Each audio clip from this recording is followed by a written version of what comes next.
दिल्ली की ठंडी सर्दियों की रात थी। राघव, जो एक टीवी रिपोर्टर था, जो कि चैनल का सबसे फेमस और हिम्मत वाला रिपोर्टर था, अपने ऑफिस में रात की ड्यूटी कर रहा था। उसकी रिपोर्टिंग के लिए सबसे हिम्मत वाला रिपोर्टर कहा जाता था। भूतिया जगहों, रहस्यमय घटनाओं और डरावनी कहानियों पर काम करना उसका जुनून था। राघव अपनी रिपोर्ट लिख ही रहा था कि अचानक उसका फोन बजा। स्क्रीन पर एक अनजान नंबर था। उसने थोड़ी झिझक के साथ फोन उठाया। दूसरी तरफ से आवाज आई, राघव सर, मैं सूरज बोल रहा हूँ। मैं राजस्थान के झुंझुनू जिले में रहता हूँ।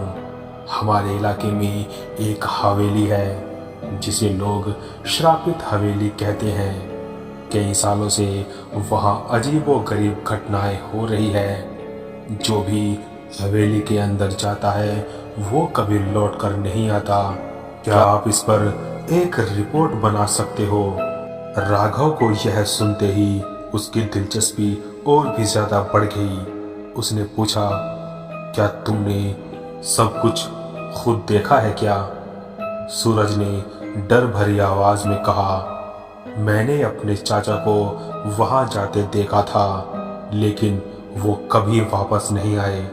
लोग कहते हैं कि वो हवेली में आत्माओं का वास है। वहां रात बिताना मौत को बुलावा देना है। राघव ने सूरज से उस हवेली की पूरी जानकारी ली और तुरंत इस कहानी को कवर करने का फैसला कर लिया। अगली सुबह राघव ने अपनी टीम को बुलाया। उसकी टीम में समीरा, करण, अंशुमन और नेहा शामिल थे। समीरा कैमरा ऑपरेटर थी जो हर चुनौती का सामना करने को तैयार रहती थी। करण साउंड इंजीनियर जो कि रहस्यमय कहानियों में गहरी रुचि रखता था। अंशुमन प्रोड्यूसर था जो टीम के लिए हर कदम पर योजनाएं बनाता था। नेहा रिसर्चर थी जो ऐसी कहानियों का गहन अध्ययन करती थी। राघव ने टीम को हवेली के बारे में सारी जानकारी दी और कहा, हमारा काम वहां की सच्चाई सामने लाना है। यह कहानी हमारी अब तक की सबसे डरावनी रिपोर्ट होगी, लेकिन याद रखना, यह आसान नहीं होगा। टीम ने अगले ही दिन सुबह झुंझुनू के लिए निकलने की तैयारी कर ली। अगले ही दिन टीम अपनी ही वैन से झुंझुनू के लिए रवाना हुई।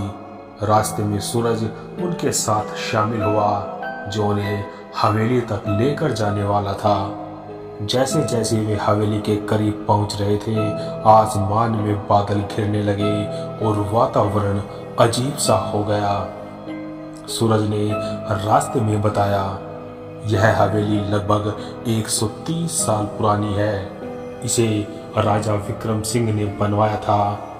कहा जाता है कि उनके पूरे परिवार ने इसी हवेली में आत्महत्या कर ली थी। उसके बाद से हवेली को श्रापित माना जाने लगा। टीम के मेंबर यह सुनकर थोड़े बेचैन हो गए, लेकिन राघव ने उन्हें शांत करते हुए कहा, हम प्रोफेशनल्स हैं, बस अपनी रिपोर्ट पर ध्यान दो, डरने की कोई बात नहीं है। शाम ढल चुकी थी जब टीम हवेली पहुंची। हवेली घने जंगलों के बीच में थी। सूरज ने गाड़ी रोक दी और कहा, मैं यहाँ से आगे नहीं जाऊंगा। आगे जाने की मेरी हिम्मत नहीं है। टीम ने गाड़ी से उतरकर हवेली की ओर देखा। यह एक बहुत ही बड़ा विशाल भवन था, जिसकी दीवारों पर जंग लगी हुई थी और खिड़कियां टूटी हुई थी। हवेली के गेट पर लोहे की जंजीर लटकी थी जो अजीब सी आवाजें कर रही थी। समीरा ने कैमरा ऑन किया और कहा, यह जगह सच में डरावनी है। मुझे यकीन नहीं हो रहा कि हम यहाँ रात बिताने वाले हैं। राघव ने बिना डरे गेट खोलते हुए कहा, चलो यार अंदर चलते हैं, हमें हर कोना कवर करना है। जैसे ही टीम अंदर पहुंची, हवेली के अंदरूनी हिस्से ने सभी को सन्न कर दिया। फर्श पर धूल की मोटी परत जमी हुई थी और दीवारों पर अजीब चित्र बने हुए थे। ऐसा लग रहा था मानो किसी ने यहाँ काला जादू का अनुष्ठान किया हो। टीम ने तय किया कि वे 2 ग्रुप में बंटकर हवेली की जांच करेंगे। राघव और समीरा ऊपर की मंजिल पर गए। करण और अंशुमन बेसमेंट की ओर बढ़े। नेहा मुख्य कमरे में रहकर उनके लिए जानकारी और उपकरण संभालने लगी। जैसे ही करण और अंशुमन बेसमेंट के पास पहुंचे, उन्होंने सुना कि किसी के रोने की आवाज आ रही है। करण ने साउंड रिकॉर्डर चालू किया और आवाज की दिशा में बढ़ा। अंशुमन, क्या तुम्हें कुछ फुसफुसाने की आवाज आ रही है? अंशुमन ने कहा, यहाँ कोई नहीं है, शायद हमारी कल्पना है।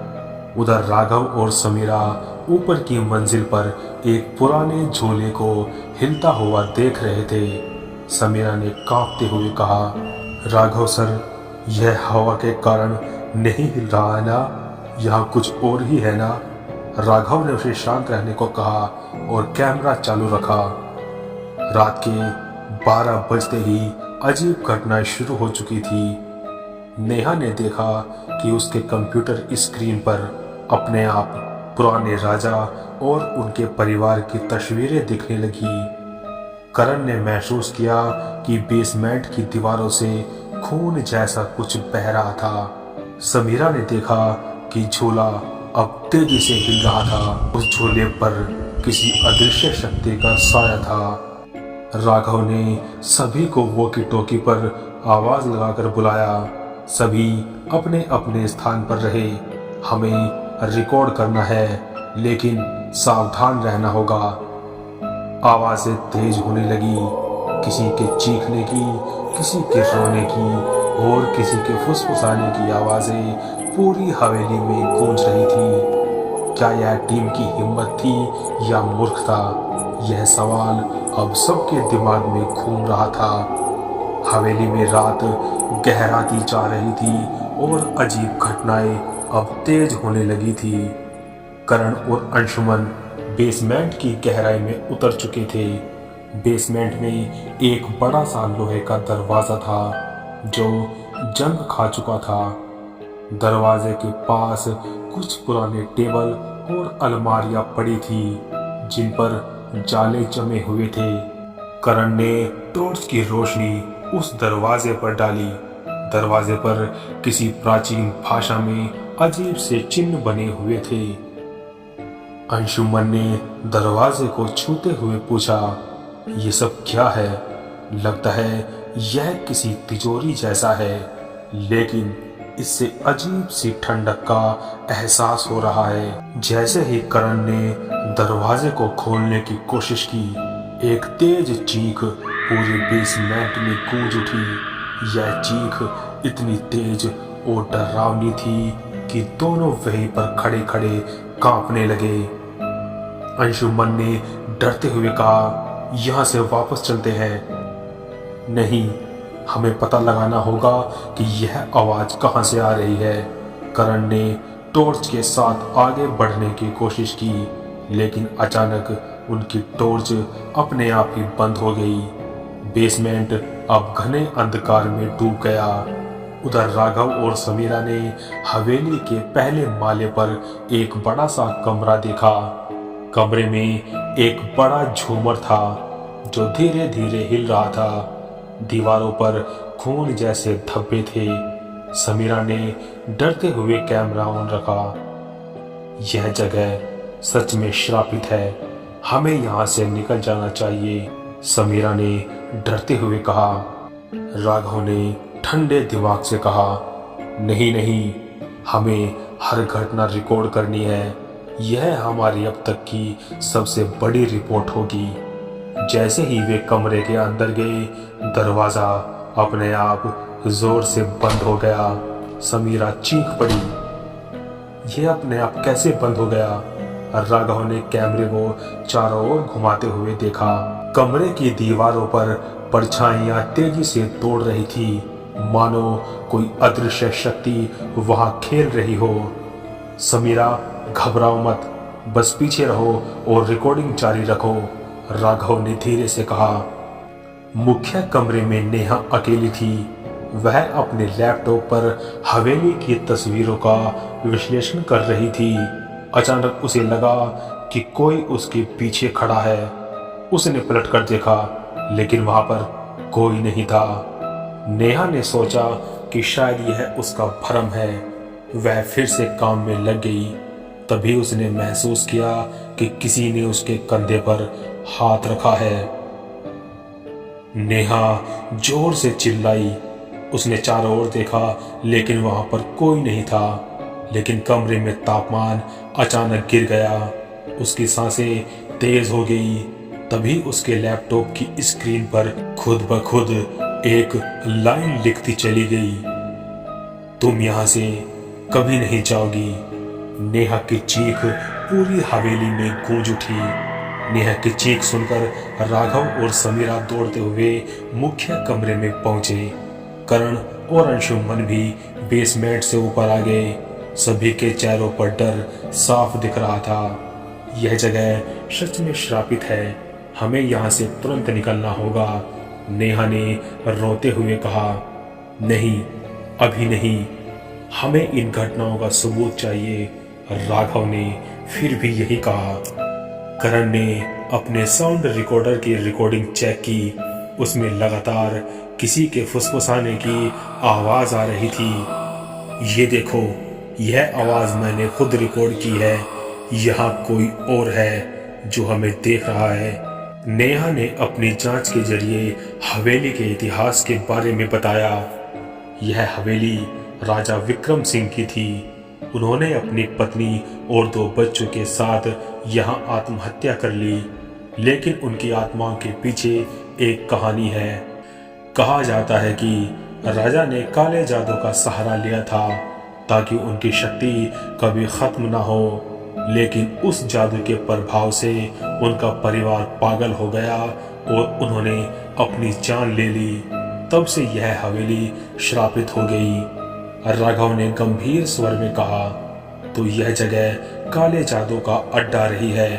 यहाँ जो कुछ भी हो रहा है वह उसी जादू का नतीजा है। नेहा ने कहा, यहाँ कुछ शक्तियाँ हैं जो हमें नुकसान पहुँचाना चाहती है, हमें सावधान रहना होगा। टीम ने तय किया कि वे रात भर हवेली के अंदर ही रहेंगे। उन्होंने अपने उपकरण सेट कर लिए और हर कोने की रिकॉर्डिंग शुरू की। लेकिन रात के 3 बजे अचानक करण गायब हो गया। करण कहाँ गया? राघव ने पूछा।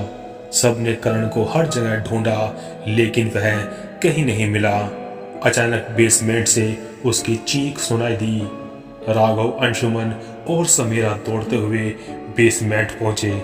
वहां करण दीवार के पास बेहोश पड़ा था। उसकी पीठ पर खून के कुछ अजीब से निशान बने हुए थे, जैसे किसी ने उसे जलते लोहे से दागा हो। नेहा ने बेसमेंट में आकर कहा, यह निशान वही है जो मैंने राजा विक्रम सिंह के जादू की किताब में देखे थे। राघव ने करण को उठाया और कहा, हमें यहाँ से तुरंत निकलना होगा। लेकिन जैसे ही वे बेसमेंट से बाहर जाने लगे, दरवाजा अपने आप बंद हो गया। टीम बेसमेंट के अंधेरे में फंसी हुई थी। करण अब भी बेहोश था और बाकी सभी के चेहरे पर डर साफ झलक रहा था। नेहा ने अपने बैग से पानी निकाला और करण के चेहरे पर छींटे मारे। कुछ देर में करण होश में आया, लेकिन उसकी आंखों में डर और बेचैनी थी। मुझे यहाँ से बाहर निकालो, वो मुझे मार देंगे, इतना कहकर करण चीख पड़ा। राघव ने उसे संभालते हुए कहा, शांत हो जाओ यार, हमें मिलकर यहाँ से निकलना होगा। लेकिन सबसे पहले हमें यह समझना होगा कि यह जगह इतनी श्रापित क्यों है। नेहा ने अपनी जांच के आधार पर बताया, यह बेसमेंट हवेली का असली रहस्य है। राजा विक्रम सिंह ने काले जादू के लिए यहाँ कई अनुष्ठान किए थे। ये निशान और अजीब घटनाएं उन्हीं अनुष्ठानों का नतीजा है। ये जगह उनके पापों से भरी हुई है। हमें यहाँ से बाहर निकलने का रास्ता ढूंढना होगा, लेकिन यह इतना आसान नहीं है। जैसे ही टीम बेसमेंट से बाहर निकलने की कोशिश कर रही थी, अचानक हवेली में अजीब घटनाएं शुरू हो गई। झूमर तेजी से घूमने लगा और अचानक नीचे आ गिरा। दीवारों से खून जैसा लाल रंग बहने लगा। एक भारी काले साए ने दरवाजे को घेर लिया। कोई हमें बाहर नहीं जाने देगा, समीरा जोर से चिल्लाती हुई बोली। उस साए से एक भारी आवाज गूंजी, तुमने इस जगह को अपवित्र किया है, अब तुम सब मारे जाओगे। टीम ने वॉकी टॉकी पर बात करना शुरू किया, लेकिन उनके उपकरण काम करना बंद कर चुके थे। यह साफ था कि उन्हें अपने दिमाग और हिम्मत का इस्तेमाल करके ही इस जगह से बाहर निकलना था। नेहा ने अपने डायरी में लिखी एक आखिरी लाइन पढ़ी, इस जगह से बाहर निकलने के लिए किसी एक को बलिदान देना होगा। अंशुमन ने यह सुनकर कहा, इसका क्या मतलब है? इसका मतलब है कि हमें किसी एक को यहाँ छोड़कर जाना होगा, शायद तभी हम बच पाएंगे। नेहा ने कांपती हुई आवाज में कहा। उनकी टीम में खलबली मच गई। सभी के दिमाग में एक ही सवाल था, बलिदान कौन देगा? करण, जो अभी अभी होश में आया था, वो बोला, मैं पहले ही मरने जैसा महसूस कर रहा हूँ। अगर मेरी जान देकर तुम सब बच सकते हो तो मैं तैयार हूँ। राघव ने उसे रोकते हुए कहा, नहीं, हम सब मिलकर यहाँ से निकलेंगे, कोई भी अपनी जान नहीं देगा। बेसमेंट के दरवाजे पर खड़ा साया अब और भी भयानक हो चुका था। उसने चीखते हुए कहा, तुम में से एक को मुझे सौंप दो, वरना कोई भी नहीं बचेगा। राघव ने हिम्मत जुटाते हुए कहा, हम किसी को नहीं छोड़ेंगे, तुम्हें जो करना है वो करो। साया गुस्से में जोर से चीखा। हवेली कांपने लगी, दीवारें थर्राने लगी। करण और नेहा गिरने लगे, लेकिन राघव और अंशुमन ने उसे संभाल लिया। नेहा ने दीवार पर बने पुराने चिन्हों को देखा। उसने कहा, यह कोई तिलिस्म है, शायद अगर हम इसे तोड़ दें तो यह हवेली का श्राप खत्म हो जाएगा। टीम ने मिलकर दीवार को तोड़ने की कोशिश की, लेकिन दीवार इतनी मजबूत थी कि उसे तोड़ना मुश्किल लग रहा था। तभी करण ने अपने कैमरे के स्टैंड से दीवार पर जोर से वार किया। कुछ देर बाद दीवार टूट गई और एक गुप्त दरवाजा खुला। दरवाजे के पीछे एक अंधेरी सुरंग थी। सुरंग के अंदर एक प्राचीन मूर्ति रखी हुई थी, जिस पर खून से लिपटे धागे और हड्डियां थी। राजा का काला जादू का केंद्र था, हमें इसे नष्ट करना होगा, नेहा ने कहा। जैसे ही टीम ने मूर्ति को छूने की कोशिश की, हवेली के साए ने करण को पकड़ लिया। अगर तुम इस मूर्ति को नष्ट करोगे तो मैं इस करण को जान से मार दूंगा। करण ने चिल्लाते हुए कहा, यह सब खत्म कर दो, मेरी जान की परवाह मत करो। नेहा ने हिम्मत जुटाकर मूर्ति पर पानी छिड़क दिया और समीरा ने उसे आग के हवाले कर दिया। जैसे ही मूर्ति जली, हवेली में जोरदार विस्फोट हुआ। साई की चीखों के साथ सब कुछ शांत हो गया। टीम बेसमेंट से बाहर निकलने में कामयाब रही, लेकिन करण की जान चली गई। राघव, नेहा, समीरा और अंशुमन किसी तरह सूरज की गाड़ी तक पहुंचकर वहां से भाग निकले। जब उन्होंने पलटकर हवेली की ओर देखा तो वह धूं धूं कर चल रही थी। दिल्ली लौटकर राघव ने इस रिपोर्ट को दुनिया के सामने पेश किया, लेकिन इस घटना ने सभी को एक गहरा झटका दिया।